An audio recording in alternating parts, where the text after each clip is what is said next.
Hello my dear friends, कैसे हैं आप लोग। I am welcoming you all in this session and I hope you are very well doing in your education and in your life. Student देखिए, आज हम period table का lecture number 5 लेके आए हैं। इससे पहले लेक्चर नंबर 4 पढ़ चुके हैं और 4 लेक्चर पढ़ चुके हैं ऑलरेडी पीरियड टेबल के अंदर क्वांटम नंबर के ऊपर। ठीक है, बेसिक्स क्वांटम नंबर के ऊपर जाना था हमने कि क्या क्या होता है क्वांटम नंबर, जो हमारी पूरी इनऑर्गेनिक केमिस्ट्री में कहीं ना कहीं यूज आता रहेगा। ठीक है, तो हमने इसलिए यहाँ पर इनऑर्गेनिक के अंदर क्वांटम नंबर को स्टडी किया है। ठीक है, अब यहाँ पे हम कुछ बच्चे, एक बच्चे ने हमारे यहाँ पे बोला था कि सर इसकी डीपीपी कराओ। ठीक है, तो यहाँ पे हम डीपीपी डिस्कशन कर रहे हैं यहाँ पर।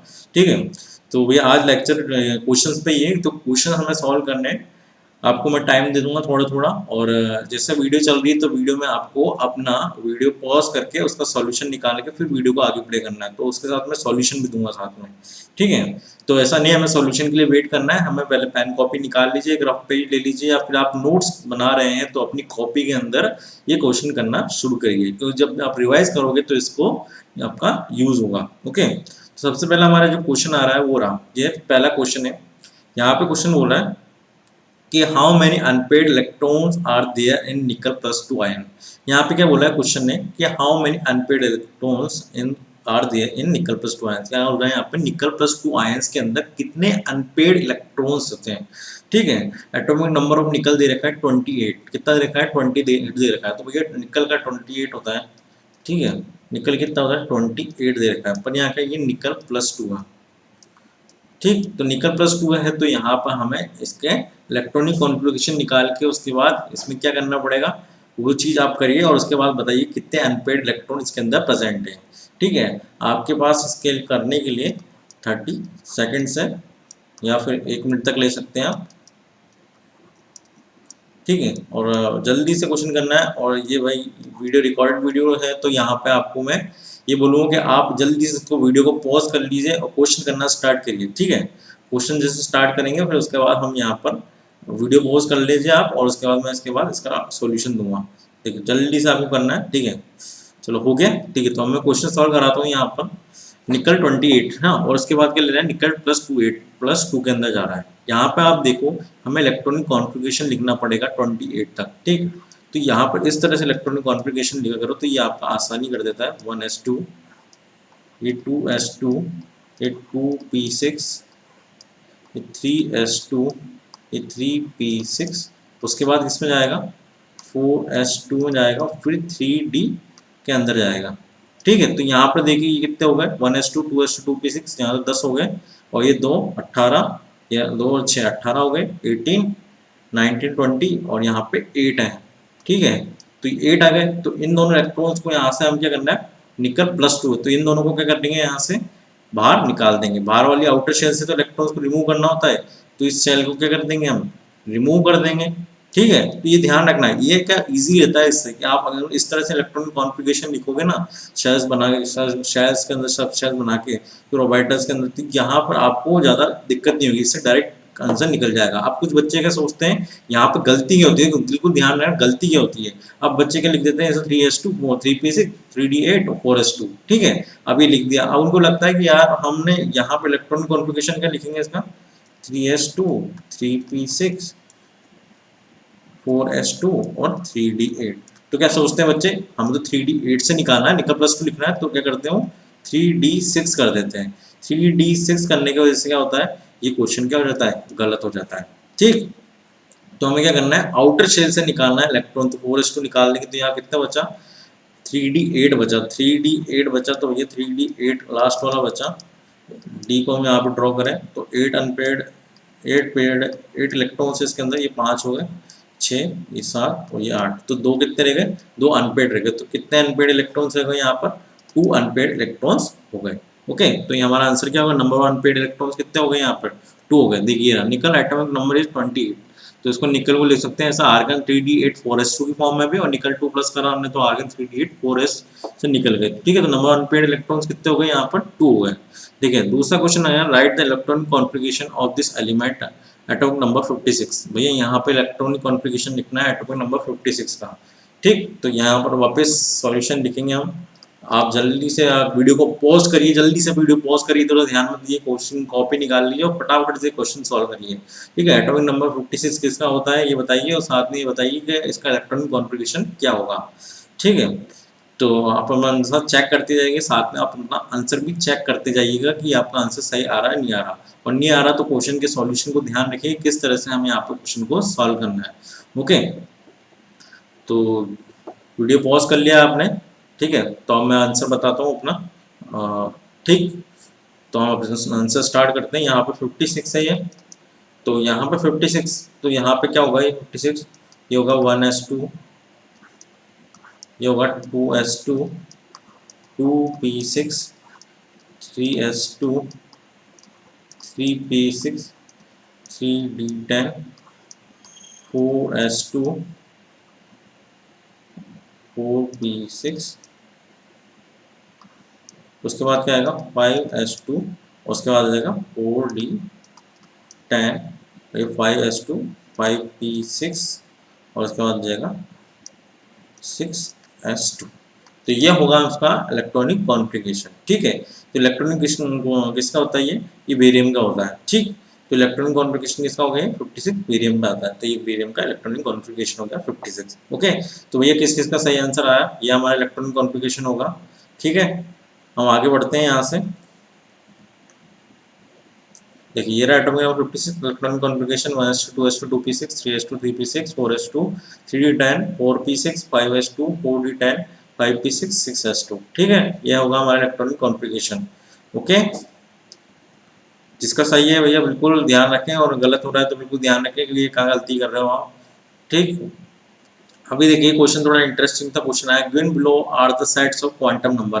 क्या देखें, सेट्स ऑफ क्वांटम नंबर देखें फॉर अ गिवन ऑर्बिटल्स। यहाँ पे जो ऑर्बिटल्स देखें, नेम दिस ऑर्बिटल, इनका नाम रखना है हमें। ठीक है, नामकरण करना है हमें यहाँ पर। ओके, तो यहाँ पर n इक्वल्स टू क्या दे रखा है 3 दे रखा है, और l इक्वल्स टू 1 दे रखा है। तो हमने यहाँ पर वीडियो को पॉज करना है, और उसके बाद यहाँ पर आपको 30 सेकंड या 1 मिनट क्वेश्चन को 1 मिनट ले लीजिए इस क्वेश्चन को सॉल्व करने के लिए। नहीं, 1 मिनट भी जो बहुत ज़्यादा है, 30 सेकंड बहुत है अगर डायरेक्ट निकालना है तो हमें। ठीक है, तो इसको जल्दी से वीडियो पॉज करिए और जल्दी से इसका सॉल्यूशन निकालिए। ठीक है, निकाल दिया, तो 1 2 3 4 5, चलो हम सॉल्व करते हैं इसको।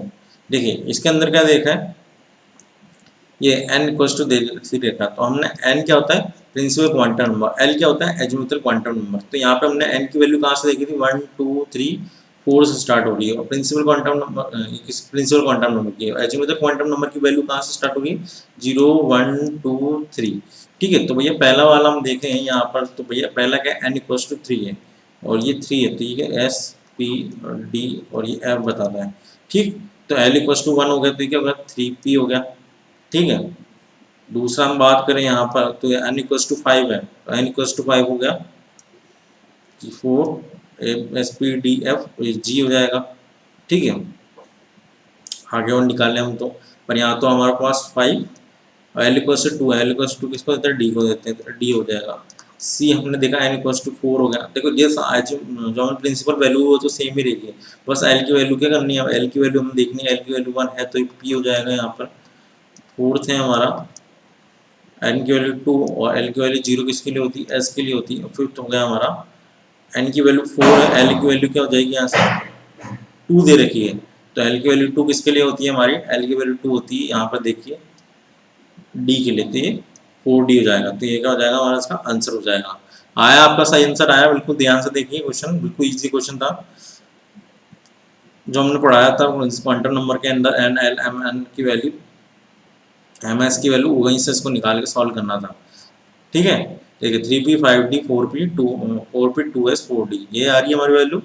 ठीक, तो ये हमारा आंसर हो गया। क्वेश्चन नेक्स्ट क्वेश्चन देखिए, find point out the angular momentum of an electron in s 4s orbital 3p orbital 4th orbit according to Bohr model. ठीक है, तो पॉइंट आउट करना है हमें एंगुलर मोमेंटम ऑफ इलेक्ट्रॉन का। पहला 4s ऑर्बिटल है, दूसरा 3p ऑर्बिटल है, उसके बाद एक 4th orbit according to Bohr model. ठीक है, तो 4s ऑर्बिटल के लिए हमें निकालना है पहले, फिर 3p के लिए निकालना है। एक यहाँ पर क्या कैलकुलेट करना है एंगुलर मोमेंटम कैलकुलेट करना है। तो सबसे पहले यहाँ पर हमें क्या करना है एंगुलर मोमेंटम का जो फॉर्मूला होता है वो लिखना है, उसके बाद इसको हमें सॉल्व करना है। ठीक है, तो आपके पास इसको सॉल्व करने के लिए 1 मिनट है, थोड़ा ये जो सी पार्ट है वो थोड़ा इंटरेस्टिंग है, इसको आप सॉल्व करिए। बाकी 4s 3p तो बहुत आसानी से सॉल्व हो जाएंगे। ठीक है,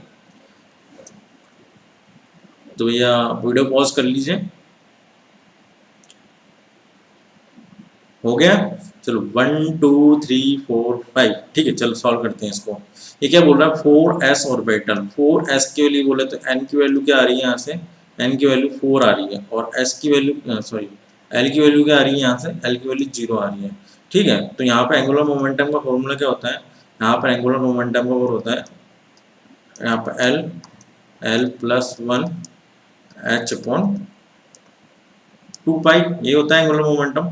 ठीक है, एंगुलर मोमेंटम लिख देते हैं, एम लिख देता हूँ यहाँ पे। ठीक है, तो यहाँ पे एल की वैल्यू कितनी रखी, 0 दे रखी है, तो पूरा 0 वोट करेंगे तो यहाँ पे क्या आ जाएगा, 0 आ जाएगा 4s के लिए। तो बी वाला हम पार्ट देखें तो इसके अंदर क्या बोला, 3p और बेटा 3p के अंदर हमारे पास p की वैल्यू कितनी आ गई, यहाँ पर 1 आ गई। ठीक है, तो 1 आई तो 1 1 प्लस 1 कितना हो गया, h अपॉन 2 पाई। 1 प्लस 1 2 हो गया, तो अंडर रूट 2h अपॉन 2 पाई, ये हो गया हमारा बी का आंसर। अब सी वाला जो पार्ट है थोड़ा इंटरेस्टिंग है। सी वाला बोल रहा फोर्थ ऑर्बिट, तो fourth orbit according to Bohr model. ठीक है, अब यहाँ पर बिल्कुल ध्यान रखें, यहाँ पे कह रहा fourth orbit according to Bohr model. According to Bohr model बतानी है ऑर्बिट के लिए, फोर्थ ऑर्बिट के लिए। तो हमारे यहाँ पे क्या फॉर्मूला पड़ा था, एन एच अपॉन 2 पाई। ठीक है, ये फॉर्मूला पढ़ा था वहां पर हमने। ठीक, तो यहाँ पे फोर्थ ऑर्बिट है, 4 ऑर्बिट के अंदर हम यहाँ पे n की वैल्यू क्या दे रखी, 4 दे रखी, 4h अपॉन 2 पाई। तो ये 2 से 4 गया, तो ये अगर 2h अपॉन पाई, तो ये हो जाएगा हमारा आंसर। ठीक है, तो पहला क्या आया 0, दूसरा क्या आया under root 2h upon 2 pi, और तीसरा क्या आया हमारा 2h अपॉन पाई। ठीक है, तो यहाँ पे हमारा answer 0 under root h upon 2 pi, और दूसरा क्या आया under root 2h upon pi. ठीक, यहाँ पर ये इसको इस तरह से लिख दिया। देखिए है तो ये क्या है, ये अंडर रूट 2h अपॉन 2 पाई। ठीक है, इसको अंडर रूट टू ऊपर नीचे मल्टीप्लाई कर दिया, इस तरह से सॉल्व करा इस तरह से। तो अंडर रूट 2 ऊपर वाला के कैंसिल आउट हो जाएगा, तो 2 से नहीं कैंसिल आउट हो गया, तो नीचे का अंडर रूट 2 बचा। ठीक, तो इसलिए इसको इस तरह से लिखा है,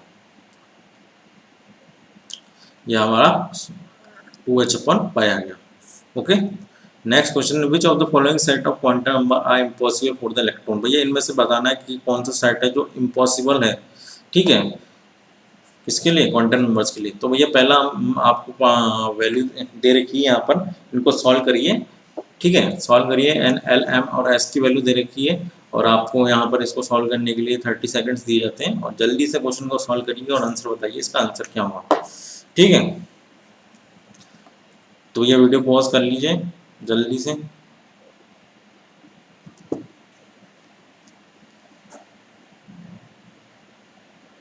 one two three four five. ठीक है, चलो हो गया, स्टार्ट करते हैं। यहाँ पर देखिए एन की वैल्यू 1 दे रखी है, एन की वैल्यू 1 दे रखी है, मतलब क्या दे रखी है, एन की वैल्यू से तो कोई दिक्कत नहीं है हमें। एल की वैल्यू को देखते हैं, यहाँ पे हम क्या दे रखा है, एल की वैल्यू 0 दे रखी है। तो हम यहाँ पे हमारा एन एल एम और एस की वैल्यू लिखे हैं, तो ये क्या होती है 1 2 3 4, और ये होती है 0 1 2 3। एम की वैल्यू क्या होगी 0 -1 0 और +1। ये क्या होगी -2 -1 0 +1 और +2। ठीक है, ये होती है -3 -2 -1 0 +1 +2 और ये +3। एस की वैल्यू हमेशा क्या होती है +1/2 होगी या फिर -1/2 होगी। सबसे पहले हम यहाँ पे देख लेते हैं कि एस की वैल्यू सबके लिए सेम होना चाहिए। ठीक है, तो भैया इम्पॉसिबल वाला पूछा है, यहाँ पर तो इम्पॉसिबल सबसे पहले लास्ट वाला देखे तो सबसे पहले इम्पॉसिबल ये होगा, तो ये पॉसिबल नहीं है। एक तो ये वाला हो जाएगा हमारा इम्पॉसिबल। ठीक है, तो मतलब वो टिक मार लेते हैं, ये इम्पॉसिबल नहीं है। पहला वाला देखते हैं, एन की वैल्यू क्या है 1 दे रखी। ठीक है, एन की वैल्यू 1 है हमारे पास। एल की वैल्यू 0 दे रखी है, एल की वैल्यू भी 0 है। ठीक है, एम की वैल्यू 1 दे रखी है, एम की वैल्यू यहाँ पर क्या है 0 है। तो भैया यहाँ पर तो एल की वैल्यू अगर 1 होती तो एम की वैल्यू 0 एल 1 होती, तो यहाँ पर ये भी क्या हो गया, ये भी इम्पॉसिबल हो गया, तो ये भी इनकरेक्ट आंसर हो गया। सेकंड वाला देखते हैं, हमारे एन की वैल्यू 3, एन की वैल्यू 3 है, एल की वैल्यू 0 आ सकती है, बिल्कुल आ सकती है 0, उसके बाद यहाँ पे 2 आ सकती है, बिल्कुल आ सकती है 2, ठीक है, और ये -1/2 आ सकती है, बिल्कुल आ सकती है। तो ये सही आंसर है, सॉरी ये इम्पॉसिबल नहीं है, ये पॉसिबल है मतलब। तो तीसरा है हमारे पास 1, फिर उसके बाद 1 के बाद n की वैल्यू 1 दे रखी है, और उसके बाद हमारे को एल की वैल्यू 2 दे रखी है, पर एल की वैल्यू तो 0 है यहाँ पर, इसके लिए एल की वैल्यू, तो यहाँ पर ये भी क्या हो गया, ये भी हमारा आंसर हो गया इम्पॉसिबल। ठीक है, फोर्थ वाला 4 दे रखा है, ये 3 दे रखा है, एम की वैल्यू 3 आ सकती है, +1/2 या फिर -1/2 देता तो ये भी पॉसिबल है, तो हमारे को तो इम्पॉसिबल चाहिए। यहाँ पे 5 2 1 -1/2, तो ये भी इम्पॉसिबल नहीं है, पॉसिबल है। तो हमारा आंसर कौन कौन से हो गए, एक तो 1 हो गया, एक 3 हो गया, और एक हो गया हमारा 6। ठीक है, तो ये हमारे 3 आंसर हो गए जो इम्पॉसिबल है। ठीक है, यहाँ पे देखा आपने इम्पॉसिबल सेट से पॉइंटर नंबर 1 3 और 6 है, तो एल की वैल्यू 0 है, एम की वैल्यू 0 है, नहीं एम की वैल्यू 1 नहीं होना चाहिए, 0 होनी चाहिए, तो ये सही हो रहा था। एन की वैल्यू 1 दे रखी है, एल की वैल्यू 0 हो सकती है, एल की वैल्यू 2 दे रखी थी, तो एल की वैल्यू 0 होती तो हमारा ये आंसर भी सही हो जाता। और लास्ट वाले की वैल्यू दे रखी है, इसकी वैल्यू +1/2 या फिर -1/2 होती, पर वहाँ पे 0 दे रखी है, तो ये वाला इस वजह से हमारा आंसर गलत हो गया। ठीक है, मतलब इसके अकॉर्डिंग सही है। Find total spin and spin magnetic moment of the following ions. ठीक है, तो जल्दी से सॉल्व करिए, इसका टोटल स्पिन और spin moment magnetic moment of the following ions बताना है हमें, जल्दी से बताइए। ठीक है, आयरन Fe+3 है, कॉपर +3 है।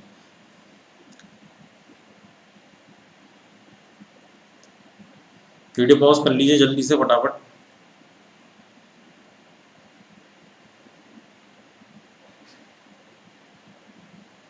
1 2 3 4 5, चल सॉल्व करना स्टार्ट करते हैं। क्या दे रखा है यहाँ पे, Fe+3 दे रखा है, तो इलेक्ट्रॉनिक कॉन्फ़िगरेशन इसका लिखे हैं हम आयरन का, तो आयरन+3 का लिखेंगे तो 1s2 2s2 2p6 10 तक तो हो गए, 3s2 3p6, और ये क्या हो जाएगा 3d5 हो जाएगा। इलेक्ट्रॉन +3 में तो 4s2, और क्या कर देंगे हम वहाँ से रिमूव कर देंगे यहाँ से, तो रिमूव करने के बाद क्या हो जाए 3d5 बचा, तो n की वैल्यू यहाँ से कितनी आ गई। ठीक है, टोटल स्पिन कितने आ जाएंगे यहाँ से, d की वैल्यू है जिससे 1 2 3 4 और 5 5 ही अनपेड हुआ है, तो यहाँ पे इसकी वैल्यू क्या होगी, सारे एक ही डायरेक्शन में +1/2 +1/2 +1/2 +1/2 और +1/2, ये कितनी होगी यहाँ पे, टोटल स्पिन कितना हो गया यहाँ से +5/2। ठीक है, तो स्पिन की वैल्यू तो आ गई +5/2। ठीक है, और मैग्नेटिक मूवमेंट कितना हो जाएगा यहाँ से, तो टोटल स्पिन आ गया हमारे पास। ठीक है, ये टोटल स्पिन आ गया +5/2, और यहाँ पे मैग्नेटिक मूवमेंट कितना आ जाएगा यहाँ से √n+2। ठीक है, बोर मैग्नेट्रॉन होती है इसकी यूनिट न्यू इक्वल्स टू, तो यहाँ पे हम वैल्यू कैलकुलेट करेंगे, तो यहाँ पे n की वैल्यू कितनी रखी है, n की वैल्यू 5 है, तो 5 5+2 बोर मैग्नेट्रॉन pm 5+2 7 7 × 5 तो √35, तो ये हो जाएगा हमारा आंसर इसका आयरन+3 का। अब ऐसे सेकंड वाला आपको कॉपर +2 के लिए निकालना है, जल्दी से निकालिए। कॉपर +1 है, तो यहाँ पर हम सेकंड वाला सॉल्व करते हैं, कॉपर +1, तो यहाँ पे कॉपर क्या लगा हो जाएगा 1s2 2s2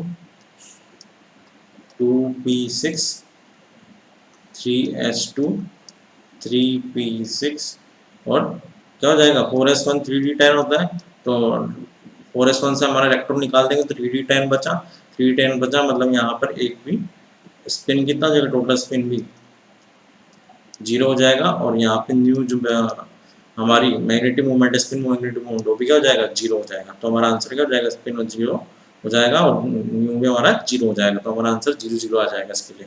ठीक है, तो यहाँ पे देखिए +5/2 और -5/2 आ सकती है स्पिन मैग्नेटिक मूवमेंट की, और यहाँ पे बोर मैग्नेट्रॉन आएगी हमारी वैल्यू। ठीक है, √35, और यहाँ पे सेकंड के लिए दोनों ही जो है टोटल स्पिन और स्पिन मैग्नेटिक मूवमेंट क्या है वो दोनों ही 0 है। ठीक है, हमने सॉल्व करके बता ही दिए, पूरा का पूरा यहाँ पे प्रोसेस लिखा हुआ है, टोटल आकर आपको लिखना है अच्छे से। ठीक है, ठीक है, नेक्स्ट क्वेश्चन आ गया, the correct set of 4 quantum number for the valence electron of the rubidium. जल्दी से इसको सॉल्व करने के लिए आपको रूबीडियम का इलेक्ट्रॉनिक कॉन्फ़िगरेशन लिखना पड़ेगा। तो जल्दी से इलेक्ट्रॉनिक कॉन्फ़िगरेशन लिखिए और जल्दी से इसको सॉल्व करिए और उसके बाद यहाँ पे आंसर बता दीजिए कि आंसर क्या होगा। ठीक है, देखिए जल्दी से सॉल्व करना है, टेंशन नहीं लेनी, बहुत इजी क्वेश्चन है। तो हमने पूरा वैसे भी कंप्लीट कवर अप कर लिया, तो इसमें तो घबराने की बात ही नहीं होना चाहिए। ठीक है, आसानी से क्वेश्चन सॉल्व कर देना चाहिए। ठीक है भैया, यहाँ पे मेहनत तो करनी पड़ेगी, मैं भी मेहनत कर रहा हूँ आपके लिए, कि नहीं तो डीपीपी खुद ही बनाता हूँ, यहाँ पर सारे नोट्स होते हैं खुद ही बनाता हूँ और सब कुछ बना बना के फ्री में आपके लिए अपलोड कर रहे हैं। तो बेटा आपकी जिम्मेदारी है क्वेश्चन को सॉल्व करने की, एटलीस्ट इतना तो कर सकते हैं। अब फ्री के भैया लोगों को भाती नहीं है, तो भैया फ्री की भाती नहीं है तो भैया मत खाओ। अब मिल रहा है फ्री का, तो जिसको नहीं पढ़ सकता, जो जिसको आर्थिक स्थिति जो होती है या फिर किसी को इंटरेस्ट है पढ़ने में कि मेरे को पढ़ना है, जिसका समझ आता है वो उसके अकॉर्डिंग वो पढ़ लेगा। ठीक है, तो कुछ भी पाने के लिए कुछ तो खोना पड़ेगा, तो भैया कुछ खोने के लिए आपको अपना अपना पसीना बहाना पड़ेगा। ठीक है, अपना टाइम दूसरों को इधर उधर देने से ज़्यादा बेटर है अपने क्वेश्चंस को सॉल्व करिए। क्या पता इनमें से कोई ना कोई क्वेश्चन आपके डायरेक्ट आ जाए जेईई मेंस में, नीट के अंदर या फिर एडवांस के अंदर। और इस तरह के क्वेश्चन तो मोस्ट प्रॉब्ली पूछे जाते हैं, ये सेट्स दे देते हैं उनमें से पूछते हैं भैया कौन सा सेट सही होगा। इसमें हल्की सी माइन्यूट सी गलती होती है और वजह से आंसर गलत हो जाता है, क्योंकि बिल्कुल बराबर बराबर से सोल्यूशन देते हैं और हल्का सा उनका चेंज कर देते हैं। ठीक है, तो भैया वीडियो पॉज कर दिया हो आपने और आंसर निकाल लिया हो तो 1 2 3 4 5। ठीक है, तो यहाँ पर रूबीडियम का हम इलेक्ट्रॉनिक कॉन्फ़िगरेशन निकालें तो जेड इक्वल 37 पे कितना हो जाएगा, क्रिप्टॉन 5s2। ठीक है, 5s2 हो गया। तो यहाँ पे n की वैल्यू कितनी होगी, 5 होगी। l की वैल्यू कितनी होगी, यहाँ पे 0 होगी। m की वैल्यू क्या होगी, m के लिए भी 0 हो जाती है। स्पिन क्या हो जाएगा, +1/2 जो -1/2। ठीक है, तो बस यहाँ से मैच कर लीजिए। n की वैल्यू सब में 5 आ रही है, डी ऑप्शन तो गलत हो गया, 6 बता रहा है यहाँ पर।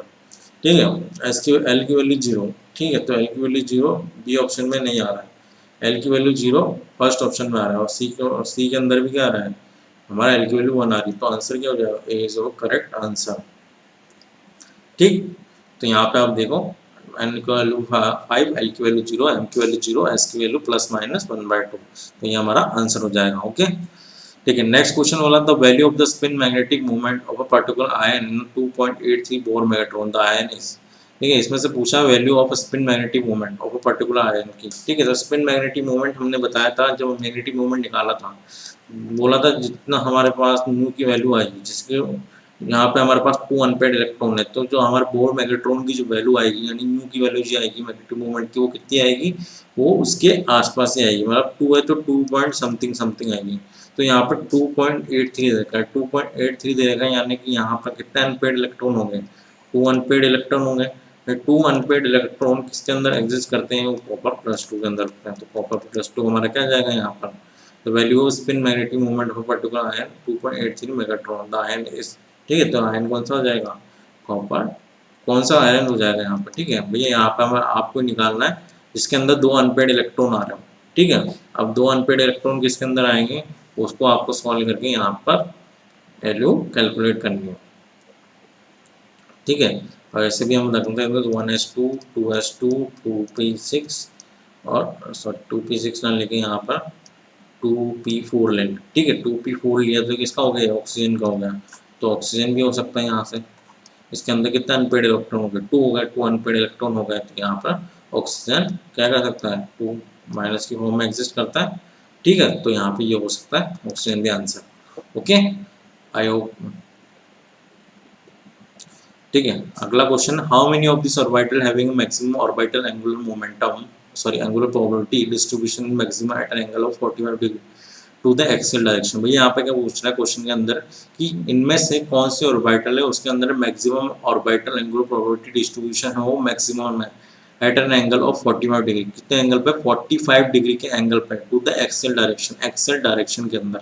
ठीक है, तो भैया हमारे को यहाँ ऑप्शन दे रखे हैं, ऑप्शन क्या दे रखे हैं, ये दे रखे हैं d x square minus Y square, d y z D x z d z square p x p y p z और एस।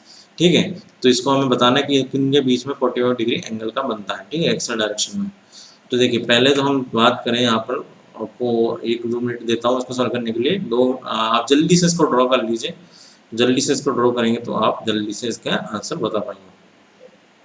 तो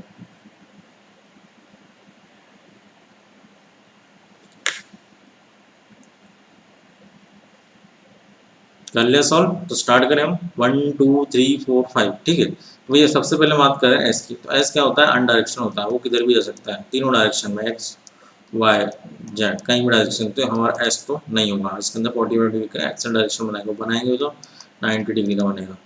पी एक्स पी वाई और पी जेड की बात करें तो p x p y z किससे बनता है, डबल शेप में बनता है। तो भैया इनके बीच में मैक्सिमम डिस्ट्रीब्यूशन किससे होगा, ये तो इस तरह से बनता है। अगर ये एक्स हो गया तो इधर हो जाएगा, अगर वाई हो गया तब भी ऐसा रहेगा, और जेड हो गया तो ऐसे रहेगा। इनके बीच में तो 180 डिग्री का डिफरेंस आ रहा है दोनों लोग के बीच में। ठीक है, तो यहाँ पर ये p x p y p z ये भी नहीं होंगे। ठीक है, अब उसके बाद बात करें हम डी जेड स्क्वायर की। डी जेड स्क्वायर किससे बनता है, डी जेड स्क्वायर कुछ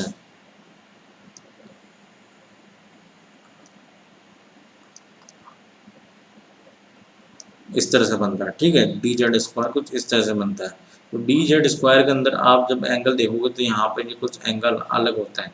ठीक है, मतलब 45 डिग्री तो एंगल एंगल होता नहीं, जो एंगल मांग रहे हैं यहाँ पर थीटा जो है हमारा 45 तो होता नहीं है। ठीक है, और यहाँ पर एक्सेल में डायरेक्शन नहीं बनता, यहाँ पर तो इस तरह के कुछ एंगल बनते हैं, वो मेरे को अभी याद नहीं आ रहा कौन से एंगल बोलते हैं उनको, रेडियल एंगल बोलते हैं उनको। ठीक है, तो उसके अंदर रेडियल एंगल होता है, उसके अंदर एक्सेल एंगल होता ही नहीं है। ठीक है, तो यहाँ पर ये डी जेड स्क्वायर भी हमारा ऑप्शन नहीं होगा। अब हम बात करते हैं डी एक्स वाई और d x square minus Y square. ठीक है, तो ये डी एक्स वाई क्या होता है, डी एक्स वाई किसे बनेगा, यहाँ पर देखें डी एक्स वाई बन गया हमारे पास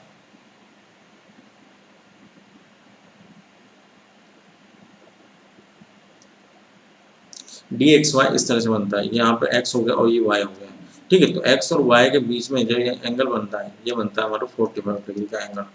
ठीक है, इनके बीच में 45 डिग्री का एंगल बनता है, तो ये बनाते हैं एक्सल डायरेक्शन से कितना बनाते हैं, 45 डिग्री का एंगल बनाते हैं। तो यहाँ पर जो हमारा आंसर हो जाएगा तो डी एक्स वाई हो जाएगा, और डी वाई जेड भी सेम ऐसे ही बनता है, और डी जेड भी ऐसे ही बनता है। इतना हमने ना क्लास के अंदर पढ़ा हुआ है, ठीक है, लेक्चर के अंदर।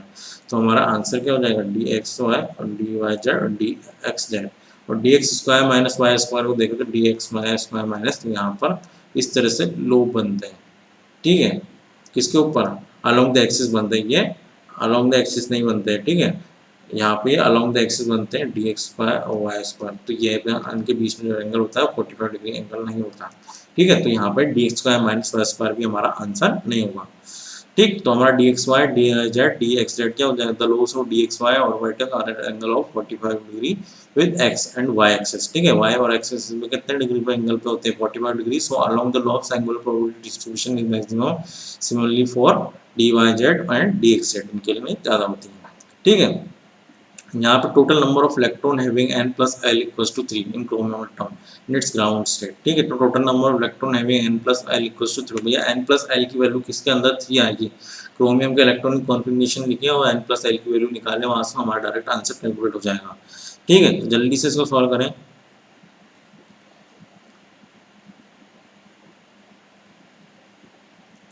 कर लिया, ओके, स्टार्ट करें 1 2 3 4 5 स्टार्ट। तो क्रोमियम है, ठीक है, तो क्रोमियम है यहाँ पे 24। तो 24 है हमारे पास क्रोमियम, तो इसको हम कैसे याद कर सकते हैं, देखिए इसका इलेक्ट्रॉनिक कॉन्फ़िगरेशन देखिए 1s2 2s2 2p6 3s2 3p6 4s1 और 3d5। अब n प्लस एल की वैल्यू निकालें सबकी। तो n प्लस एल की वैल्यू क्या हो जाएगी, यहाँ पे n की वैल्यू तो 1 है, एल की वैल्यू कितनी 0 है, इसके लिए 2 प्लस 0, यहाँ पे कितने होगी 2 प्लस 1, ये 3 हो रहा है। ठीक है, ये 3 हो रहा है, तो ये हो सकती है 2p6। ठीक है, ये हो रहा है 3 प्लस 0, तो ये भी हो सकता है। ठीक है, ये भी हमारा आंसर हो सकता है, तो यही सभी 3p6 3 ये वाला 3 प्लस 1 4 हो गया। ठीक है, तो 4 हो गया, तो ये हमारा आंसर नहीं होगा।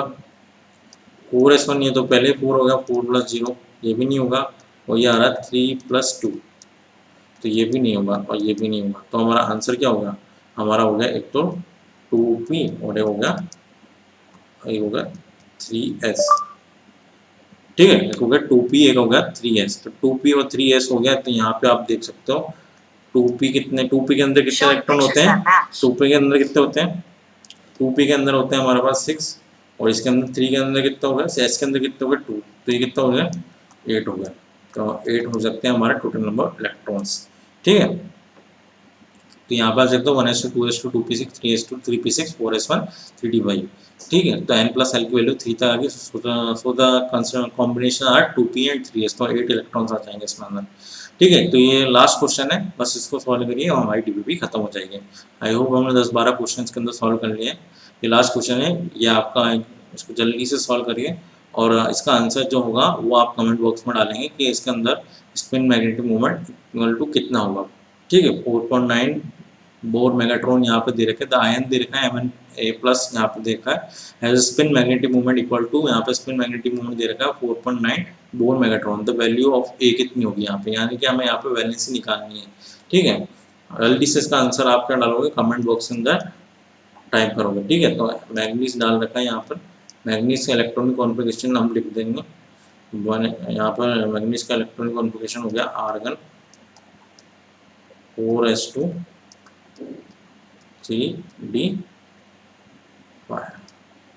ठीक है, अब इसमें से हमें निकालना है कि हमारे पास स्पिन मैग्नेटिक मोमेंट कितना होगा। जो 4.9 आ रहा है, 4.9 आ रहा है मतलब 4 अनपेड इलेक्ट्रॉन हो गए, 4 अनपेड इलेक्ट्रॉन हो गए। तो 4 अनपेड इलेक्ट्रॉन हो गए, तो यहाँ से पहले s से निकालेंगे फिर d से निकालेंगे, तो 4s2 और 3d5।